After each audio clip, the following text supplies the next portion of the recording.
Welcome back to Voices of Impact, the space where we go beyond surface level success and explore the inner shifts that actually create meaningful careers, leadership, and impact. So today's conversation is one I've been genuinely excited about. So my guest is Sara Curto, a certified career and leadership coach who has helped over 700 professionals and not just land jobs, but land careers, right, that feel aligned, fulfilling, and sustainable. So she brings a rare blend of experience, which is great. Like she's been a mental health counselor, a talent acquisition leader who reviewed over 100,000 resumes, which is amazing, and conducted 10,000 plus interviews, a career coach, a resume strategist, and yes, a romance novelist as well. That's awesome. And what makes her work so powerful is this, that she doesn't coach from tactics alone, right? So it's very different. She coaches from human psychology, motivation, energy that's grounded in the belief that one human hires another human, right? So Sara and I connected quickly because we kind of share the same philosophy as we're both leadership coaches, that leadership growth and career success do not just come from pushing harder, but they also come from clarity, alignment, presence, and understanding the human behavior. So if you ever feel like you're burnt out, misaligned, or stuck in performance mode, well, this conversation is for you. So Sara, welcome to Voices of Impact. I'm so glad you're here. Thank you so much for having me, Vina. I'm so excited to be here. I'm excited to dive in, and we have so many of the same approaches and beliefs on things. So it's going to be a fun conversation for people to Yes, watch and listen to. exactly. Yes, I love this. I just love working with other coaches and talking to other coaches. This is great. hmm So, Sara, you have helped about 700 unhappy workers, right? So, reinvent their careers. So, I'd love to start at the beginning, right? So, what Yeah. originally sparked this mission for you to help people find work they genuinely love? I think it was a few different points in my life where I thought career coaching could be a thing for me. I look back to being the person that people would come to for career advice. Like literally, I was the person in clubs where my friends would pull me aside and be like, you know what, I thought I might want to be a teacher. What do you think? Or like cousins who would corner me and ask me where they should go to university and stuff. So I always had that inkling that maybe people cared about careers. And when I burnt out from mental health, I went into HR thinking it was counseling for employees. Obviously, it is not. Really is not. And so when I got laid off from my first job in recruiting, I did actually think about going for career coaching or employment counseling at that point, but I got scared because it was a recession. So I took another recruitment job, and I would dabble and think about it. And then I finally worked at a college in it. And the thing is career theory is what is normally taught in most places. And I struggled with that because I knew as a recruiter that most of that career theory did not work in the most places. Like it just was not going to be the thing that led to dream jobs. And I really struggled then thinking, okay, how could I do this? And it wasn't until 2017, in May, my grandfather had passed away, and he created a bucket list at 80, and he checked pretty much all of it off. The only thing he didn't check off was skydiving because no one would take him. So he went paragliding instead. Like he Amazing. still did he Love went it. whitewater rafting, he did a solo road trip, he did all this Wow. stuff. So for me, I was like, I really wanted to honor that. And I was grieving in the middle of the night one night, and I was like, why don't I just see if there's like an online career coach or like something where I can coach what I know to be true about the career world and job search world and career changes and all of that. And I found that there were other people who did this sort of thing, and it got me so excited. And so that July, I started working on my website. That September, I sent out the first few emails to people I knew and got my first clients. And now over 8 years later, which is bonkers, I'm here and I've helped out so many individuals, and it's just been amazing and wonderful. Yeah. Oh, Mm-hmm. wow. I love your journey. So inspiring. How, I loved how you just kind of talked with the storytelling piece and how you started from your grandfather's, passing away and then going into it just started from there. Cause I have a similar story. It's exactly that. I actually started it when my grandfather passed away and I found a calling. I was like, should I do this? Should I not do this? But it was right at that time. And I was maybe there was just like that signal that I should start career coaching. And it's all Hmm. about similar thing, being unemployed and what that means. And I had to learn from other people. So love the mission. That's awesome. So you've worn many hats as a counselor, recruiter, career coach, resume writer, and romance novelist, right? And how did these different chapters shape who you are as a leader today? I think my place to lead, and this is something I realized a couple years ago, is I really truly believe my purpose in life is to inspire others to seek happiness and fulfillment in their careers. And I think I have done that through multiple ways. One of the things that, as a mental health counselor, people would come to me to help is how to reintegrate back into the workplace. And then as a recruiter, it was like literally hiring people, but helping, like, it was incredible giving offers to people and the excitement from that offer to people. And then now as a coach, very much, obviously, it's literally what I do. And then how that realization led to romance novels is it was romance novels that gave me the courage and the ability to think differently about my career. Like, I don't think I would have thought, okay, this is what I want to do. How about I find a way to do it? Instead of what I had been doing is thinking it only exists in this one way, therefore I can't do it because it's not the way I want to do it. And it Mhm. was the romance novels that I was reading that gave me the courage to think outside the box with it. And so I was like, I could write romance novels about people who've been laid off, about people who aren't confident enough to ask for what they want, who are people pleasers and who therefore take on too much at work and burn out. Like, I can help people through these stories of love and transformation find their own fulfillment and happiness. So I think the core of everything I've always done has sort of been that. And I've just worn multiple hats, and some hats fit better than others. And so I'm very happy with the hats I have now. They're perfect, Right. perfect Yes. fits. I Yeah. love this. I love your energy. I just love how you lit up when you talked about all of these and how it relates to one another and your perspective on how, I mean, I didn't even think about this, right? So a romance novelist and taking that perspective and applying it to your career and where that creativity comes from. So that kind of sparks creativity, right? Yeah. So great. Amazing. Yeah. And you're such a great leader now. And I love the fact that you're just helping others, right? It gives a fulfillment. Yes. And I really need to Exactly. feel that impact. Like, I Yeah. think everyone, in terms of their impact, have a different relationship to what they need. And I know for me, I need to feel it. I think it's probably similar Exactly. to you, where Yes. you want to experience it alongside someone versus Right. intellectually knowing it's having that Yes. impact. Yeah. Yes, exactly. It's all about feeling the impact and Yeah. then not only we feeling it, but they feeling it as well. Exactly. Yeah. So creating that experience, a safe space. So I know a lot of people think of coaching as like we just get down to the point of strategy, but it's an addition to that. It's more than that, Hmm. right? So going into that, so looking at the entrepreneurial side. So you've built programs that consistently create massive outcomes, right? Multiple Hmm. offers, six-figure raises, a complete career reinvention. So Yeah. what business philosophies guide how you structure offers and client experience? Coming into that whole how you're feeling, right? How you make others feel. Yeah, I grew up in a family of entrepreneurs. We had a massive, like, we had a family business that my great grandfather started, that my parents took over. They also owned wine bars and restaurants before they took that over. I was like the kid who would walk around the restaurant talking to patrons in the wine bar. So kind of being immersed in an entrepreneurship world is really my whole thing. So, and I have a point to the long preamble, but when you grow up in that space, you are really like, it's drilled into you, a service orientation, a service approach, a client orientation, and a client centric approach.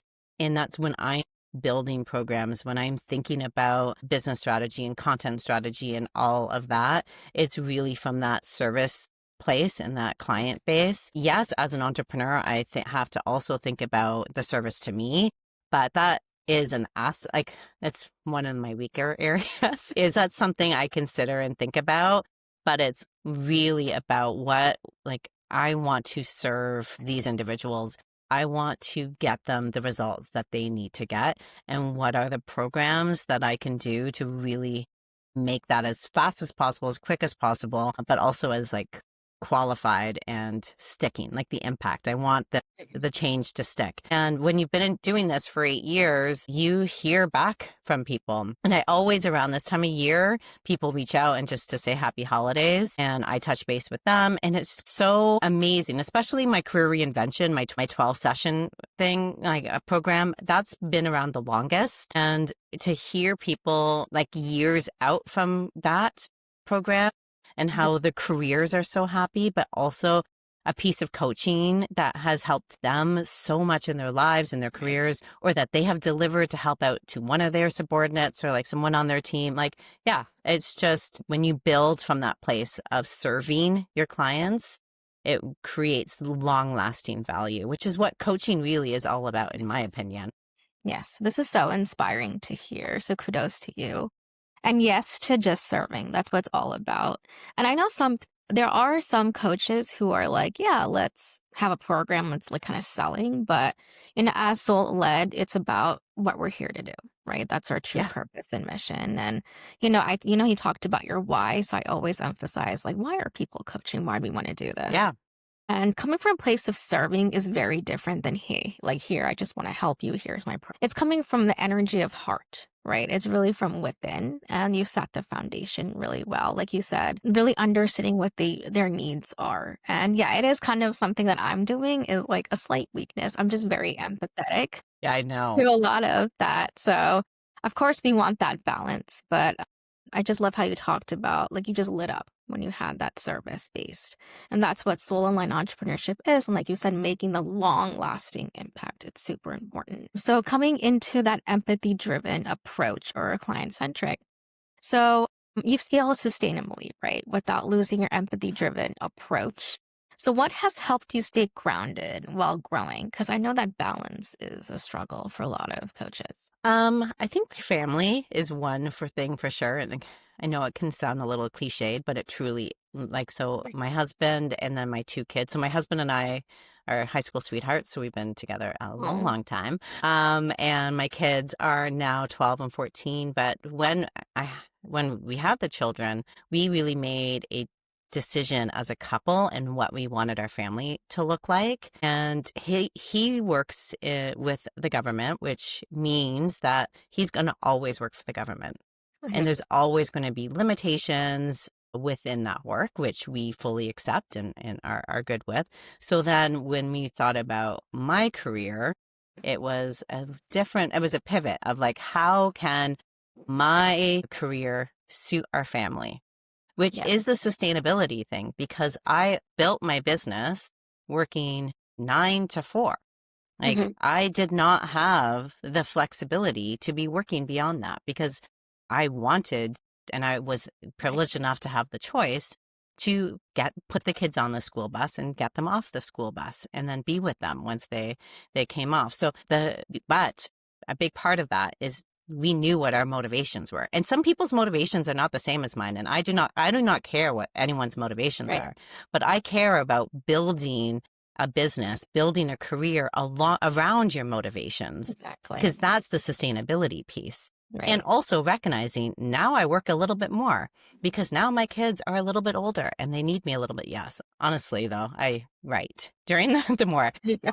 That's how I can write, is they need a little bit less of me. Mhm. But so our motivations change. And when we build our careers around that, that's what can lead to sustainability. In terms of empathy, is I had to learn the hard way. Or I burnt Yeah. out from the mental health career because of my empathy. And so I've really learned how to take care of myself. And so that I am not, so people aren't getting too much in my head, Right. like, or I'm Right. not dreaming as them. So, and that's just, and I know there's a lot of people with certain personality types that is a struggle with that empathy piece. And so it's really an experiment to figure out what works for you. Yeah. But those would be the 2 big things for me. Yeah. That's great. I love how you talked about family, and we might think it's cliche, but it's so important to have the support of people in your life, whether that's family, a husband, Hmm. kids. So I love how, For whatever it is, and whatever, like, it is okay for you to have certain career goals, and it is okay right. for you to figure out how to accomplish them in a way that makes sense for you in your life. Hmm. Like, and there is no perfect anything. Right. It's only Exactly. perfect for And you. Yeah, so the motivation, how you got like it's like everything kind of goes into each other. It's interconnected. However your partner is or relationships are, it kind of, seeps into your career as Yes. well. So I'm glad you guys have the similar goals and values. So that really helps as well to keep you grounded. And also, like you said, very similar to me is creating a business and then a career or a life around that motivation, right? So the Hmm. reason why or coaching, building a business is not just for money, right? It's not just for like, hey, like we're trying to improve or something. So the whole point of it is like for time freedom, right? Yeah. To build that time freedom, personal freedom. So what is your why? What are your inner desires, right? So that freedom behind it is very key.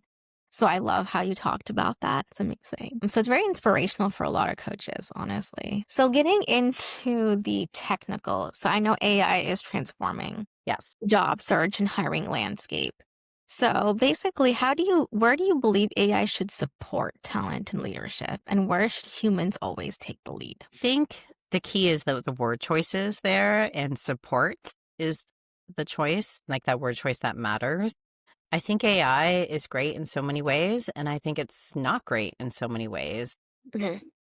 And I think humans should lead with our human innate traits that make us so special. And I think that's empathy, advocacy, but also critical thinking, resourcefulness, brainstorming, and then that's not even touching on our relationships and interpersonal and communication skills. Like, that is where humans should lead. What I've seen a little bit in the coaching space, which worries me a bit, is coaches that have become where AI needs to make things easy.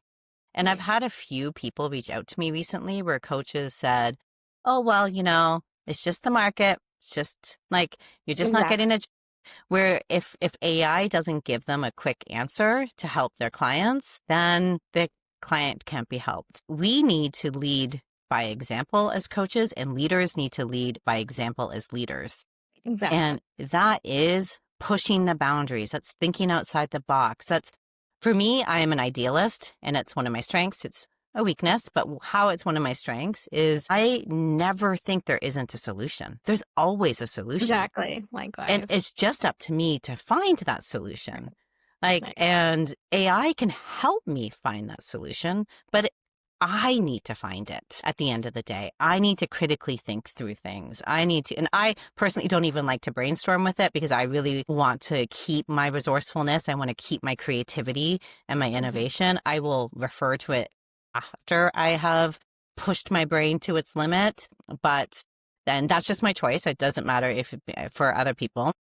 But I think at the end of the day, it is the person and the coach, the leader, who needs to really model that for their Yeah. clients and their teams. Yes, it's all about looking within. And that's what I tell my clients as well. It's nice to have AI and just put like job search, but first of all, you need to look at within. Just what are Hmm. you doing as leaders? Like, what is our purpose? What is our vision?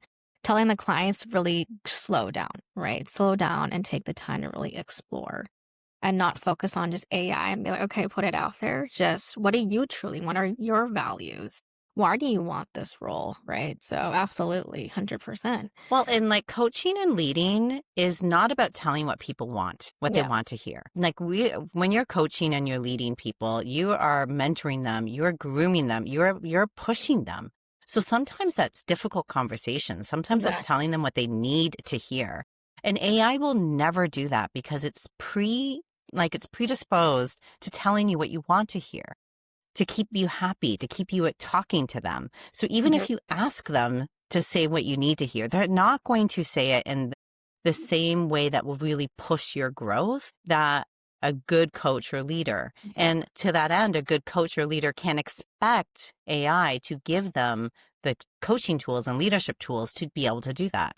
Because Mhm. that's a human thing. Having a Right. difficult Right. conversation, you can intellectually know how to do it, and your body's still in complete flight or frozen or fawn or what fight mode. It Right. doesn't want to have that difficult conversation. That's a human thing that you have to Exactly. really build up the capacity to do. And I got soapboxy there. I Yeah. apologize. No, no, of course, no That need to happens. apologize. I love how you really put that out there. I love it. That's exactly who I am. Because I feel like sometimes when and I say it's a tough love, Hmm. some people are just like defensive, which I mean, yeah, but it's all about saying like, what they need to know, right? Like you said, helping them get out of comfort zone. Coaching is all about helping them reach their full potential, right? It's looking at those like missing gaps, right? I feel like they know it themselves, but you need someone that challenges their thinking, like you said. And then like AI thing can't do that. No. And that's what a human can do. And that's why coaching is so powerful as leaders, right? Yeah. That's what makes a difference between a good leader versus a great leader. So I love how you talked about that. I mean, great point right there. So going into leadership a little bit more. So going into your clients, so many executives or even like early careers tell me they're burnt out and trapped in what I call a performance identity. They're always performing. So, what helps your clients reclaim that presence as a leader or conviction and self trust? Because this keeps coming up. Yeah, I think one thing is to redefine what that performance identity means, because we live in a world where quantity equals performance driven. And by Mhm. quantity, generally mean hours worked. And so I've had so many, like, this is definitely an area of specialty for me where people come who've worked 12 to 16-hour days and who are trapped. They are stuck because they're approaching burnout and they're not getting the recognition that they want. Generally, they want to get promoted, but they're not getting promoted. They're continually getting overlooked and they don't understand. Right. But when we reframe and redefine that performance results, and when we break up with the notion that it has to be at quantity and we focus then on quality, that's when the magic happens. That's when you're working 8 to 10 hour days, sometimes 12-hour days. There are certain roles that require that, but then they're all of a sudden getting promotion. The amount of times surprise money has come out of nowhere after a month of this shift is like the first few times it was coincidence, but it is now feels like the norm, or bonuses or a raise. And that's not even including promotions yet. But then getting tapped for executive or getting executive leadership tracks or getting the promotions, all from focusing on the quality of work versus the quantity of work. Yes. Like working hard in terms of hours leads to more work. It Exactly. does not lead to more success, in my Right. experience. Yes. And I totally agree. Absolutely. This is something that I always say to my clients is quality over quantity. I just keep repeating this Yes. just like you do. Yeah. And Yeah. they're just like always focusing on quantity. I'm like, no, like what do you want to see? What do you see in your next role? Like, Yeah. I literally help them write down their values. And what are you It's guys looking amazing. for? Like, what do you truly value in your next? And they're like, oh, it takes some time to think about it. Right. And these are some questions, like really asking the right questions are key. And that's what's really going to get them. Like you said, it's not about working hard. And especially, I think when it comes to, I've coached engineers and they're Mm. always like, they're hard workers, right? Yeah. So for them to shift them from working hard to working smarter and working strategically is a whole different, like, ball game there. So I love what you said is working smarter and it gets you there faster and it gets more aligned, right? You're Yeah. more aligned to it. And your whole life is way better because you have this time and Right. energy. Exactly. Yeah. You can, like, I had a client who wouldn't even go to the bathroom. She wouldn't drink water because she didn't have time to go to the bathroom. Yeah. And Yeah. I was like yeah. that's not happening. Yeah, these are Not on my questions that watch. I ask. I was like they were like, I didn't cook for my kids. And I'm like, well, are your kids a priority or not? Like, is this Yeah. important to you? So these are things that sometimes you kind of know and you're like conscious, but subconsciously, they just need reminders, Hmm. especially women who are busy. Yeah. So these are just really nice points that people don't talk about, but they would need to know. And going into that with the current market, so what's happening in the hiring market that most people don't understand, but should? So I think there is a lot of anger Mhm. to the hiring market right now, rightly so. Like there is, but I think the anger it's not misguided, it's not misdirected, but it's a kind of a misuse of your emotions, because staying in that anger state, it comes across in your resume, it comes across in your networking. It's certainly, I interviewed so many people who are angry and jaded with the process, and then I did not hire them because being angry does not hire. And I think there's this misunderstanding that they don't know, that HR departments, that hiring managers don't know that this is not working 100% well. They know, because when I talk to hiring managers, they are frustrated. When I talk to HR teams who have been cut in half because they assumed AI would fix everything, they are drowning Right. because it has not fixed anything. It's actually Exactly. made things way worse. Right. So they are struggling and they are angry and everyone's angry. So network, network. Yes. So, and I do think you still applying still works. Resumes still work. I have lots of clients where that works, but networking also works. And people think hiring managers don't want to hear from them. They do, because they want to make this easier. And so if you fall into their inbox, they're going to be grateful, Right. because then they will have found you when they might have lost you because of the system. So Right. Yes. that's what I think is what a misunderstanding that's going on right now. Yes. Yes. And What do I you think? agree.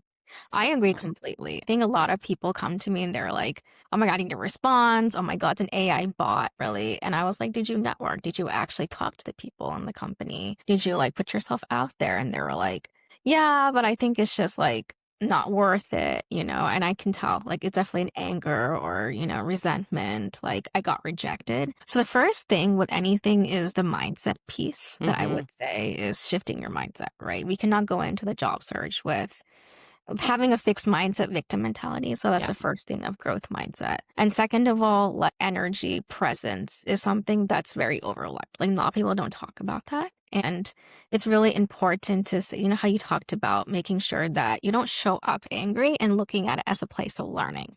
Right. So even if it doesn't work, just you're learning from other people, like you said, network makes you understand, gets clarity on yourself and what the hiring managers are looking for. And it opens doors, right? So authentic networking is the key. So right on point there. And getting to our next question and coming from, yes, you need to apply in strategy, but you know how interviews are. I literally was doing an AI interview.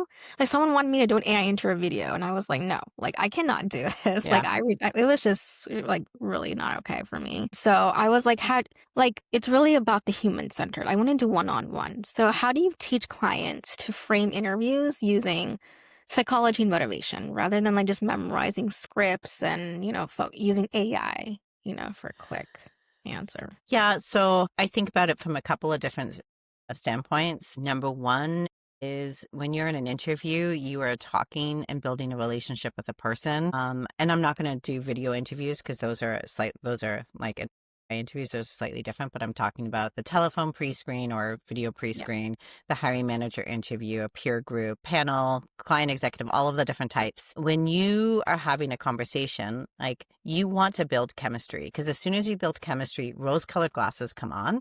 And then everything that you say just has a nice shine to it. So even if you aren't perfect, and let me tell you, I did so many interviews, most people aren't perfect, but they will see it as such. And it is hard to do that if you create scripts. I tried to do scripts because I was a horrible interviewer. Like to the point where I had an interviewer stop the interview and say, Sarah, it's okay. It's just an interview. Okay. I was Okay. so bad at them. And I thought scripts would be the answer. But then I would spend the entire interview in my head, like not with the person, but like thinking, because how I memorize things is I can see them. So I was like looking at the page, and it would come across as robotic, and it would not build that relationship because I wasn't focused on the person. And worse, when I forgot or I lost my place, I would blow up the interview. And I would see that all the time when I was interviewing, is people like with their pieces of paper or their screens and not with me. And Okay. so that is where that does not work. I really focus in on understanding your stories and Yeah. being able to recall them. So I'm having clients usually tell stories to themselves as they're going on walks or when they're baking or cleaning, like when they're doing a little bit of something, because that really builds those neural pathways very strongly, so that when you are in a nervous state, you already have the stories there. You just need to tell them. And then you're just telling them. So you're in the interview with the person. And then I'm thinking about why the interviewer is interviewing me. So a recruiter has a different motivation for being in that room with you or on the phone with you than an executive, if a C-suite individual is interviewing you, than the hiring manager that does, than the peer Right. does, than an classic HR behavioral based interview. They all have different reasons why they're there. And that motivation kind of helps frame your answers to them. So they might ask the same question, but your answer might be slightly different based off of their motivations. And so building off that, really knowing your stories, allows you to quickly and easily pivot to address their motivations and any question that they even throw at you. Yeah, absolutely. This is a great answer. And for sure, it's all about being in the present moment. That's when you actually do the best. And I've seen clients who come with the script, even for me. Like, I've never been a recruiter or a hiring manager, but it's pretty obvious. Like, you're kind of just doing it. There's one thing for just like, I just need a job versus I want a job. I'm passionate about it. And it has to show in your energy. Yes. Right. So that's what makes a difference to getting to the first, second, third offer, especially with behavioral questions like why. It's like, I don't know, why do I want to work? Like, it's like, I really have to kind of go deeper, right? Like you Mm-hmm. said, speak the hiring manager's language or speak the peer's language or recruiter's language, understand them first, and then adding value, right? So knowing your unique value proposition, adding value, looking at what their challenges are and leading from that rather than scripting, because you got to really be interested in what you're doing, right? If you're not interested, you're going to go into a script, right? So Yeah. yeah. And then your tone is going to change. And then your tone impact and your body language impact how your content, which is you spent Mhm. so much time on your written, is actually absorbed by the person. And so it was so interesting to watch hiring managers come out of rooms with like classically perfect interview answers and them not being able to recall anything the person said because the Wow. person was kind of detached and bored. And so the hiring manager was detached and bored and nothing was Mhm. absorbed. So yeah, sorry to Yeah. interrupt, Yeah, but no, yeah, it's no, just no, important. this is great because I think we don't talk about this often, right? So a lot of the clients come to me and they're like, well, I've done my, part. And I was like, so how did they feel? Like, what did they ask questions? And they were like, they were just kind of bored. And I think when you said like, you kind of get from that energy, right? Hmm. Like, their energy comes into you and it just feeds off of it. Like you can kind of tell, right? And Yeah, enthusiasm is the number one thing that right, people actually hire for. Like exactly. you could be like if it's between you and somebody else and you're more enthusiastic, you're going to Right. get the job because people want to work with people who want to work with them. Yes, So, exactly. And mhm. going into this next question, because that's what people misunderstand, right? They're focused on like, hey, I'm like qualified and why didn't I get it? And that's exactly what I was saying, right? Sometimes they're not hired just because, yeah, of course you're qualified. That's why you're on the call, but it's your energy, it's Yeah. your presence. So really focus on that personal branding piece that a lot of people don't do. But getting to this question of what should every leader or job seeker stop doing immediately? Like, what kind of advice would you give? I would stop phoning it in. I would stop using LinkedIn to vent about not finding a job. Exactly. I This is a would, good one. it's fine to vent, just maybe not on LinkedIn. I would really understand yourself at a deep level. So personality assessments really help with this because it gives you verbiage on how you could talk deeply about your strengths and your weaknesses and what makes you tick and makes you successful in a way that's so valuable and authentic and genuine. It feels like it's not jargon. Right. It's not to say we don't have jargon in our interview answers. Certain fields we have to have it in, but when you can really talk about yourself at that like deeper level, self-awareness is so important and it creates connection. Some of the biggest connections witnessed in interviews came from places of vulnerability and shared values and share like when the interviewer can relate and it really resonates with them. It's so I think stop thinking it has to be perfect words and perfect Mhm. everything, and instead have it your words and your everything, if that Yes. makes sense. And stop thinking it has to be one way. Stop Mhm. thinking it has to be on a job board or it has to be through networking Right. Yeah. no, it can be any way. And the more open you are to like how the job will come to you, the more Yeah. jobs that will come to you. Right. Yeah. Yes.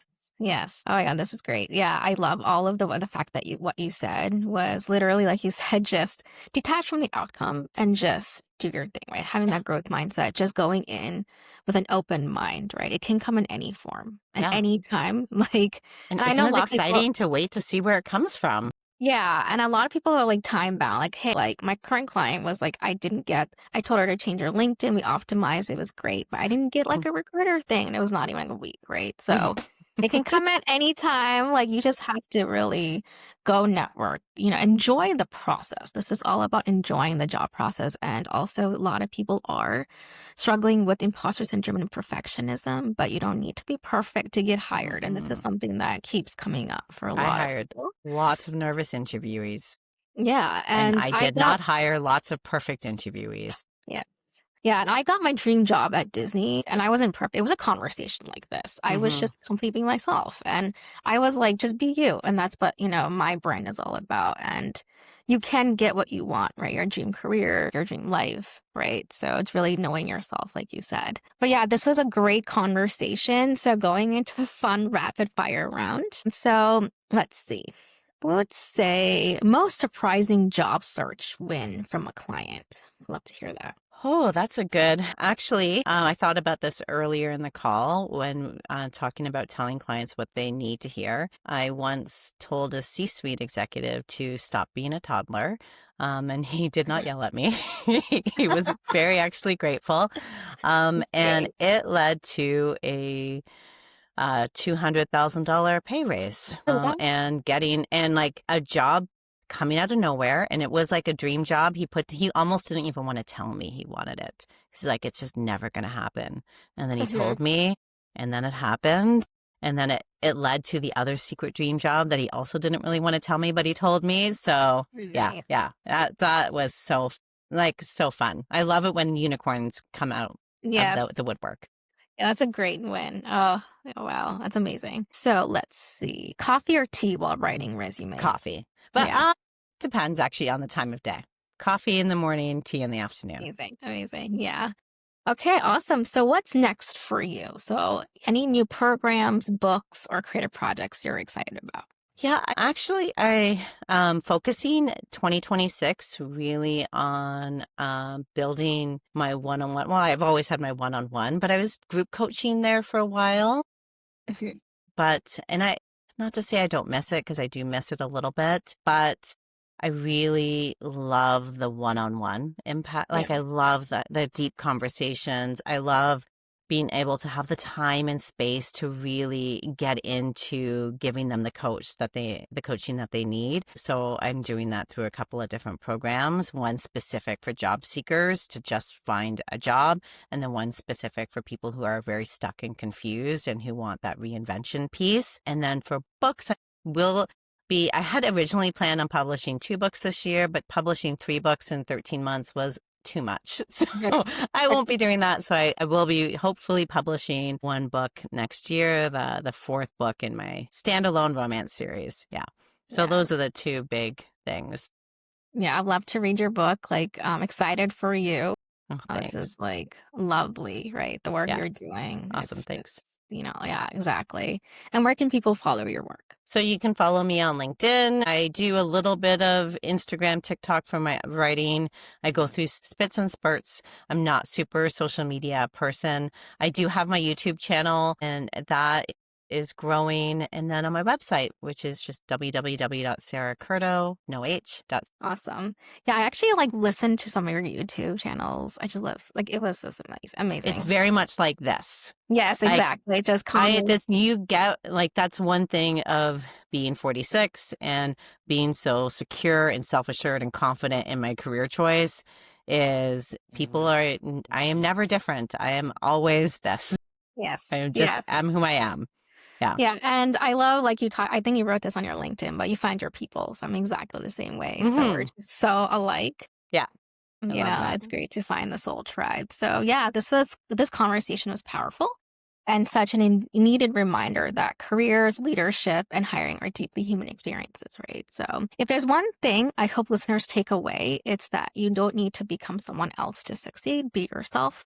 You need alignment and ability to communicate who you already are, just with presence and conviction, and you'll get the job quickly, right? Honestly. But of course, you'd need to apply, but having a balance. So if you love today's episode, make sure to subscribe to Voices of Impact, share with someone navigating a career transition, and follow both of us for more human-centered leadership conversations. And if you're listening to this and you identify as a visionary leader, someone who leads with authenticity, depth, and purpose, and you feel called to help others like us rise into their next chapter, I'd love to connect. So please feel free to message me directly on LinkedIn, Amina Ramaswamy. I'm always open to aligned conversations. That's one thing I really enjoy in exploring meaningful collaborations. So, Sara, thank you for the work you Thank do you, and Vina. bringing so much depth and heart to this space. And you Right. too. And to everyone listening, until next time, lead with intentions, trust your inner knowing, and remember, impact begins from within.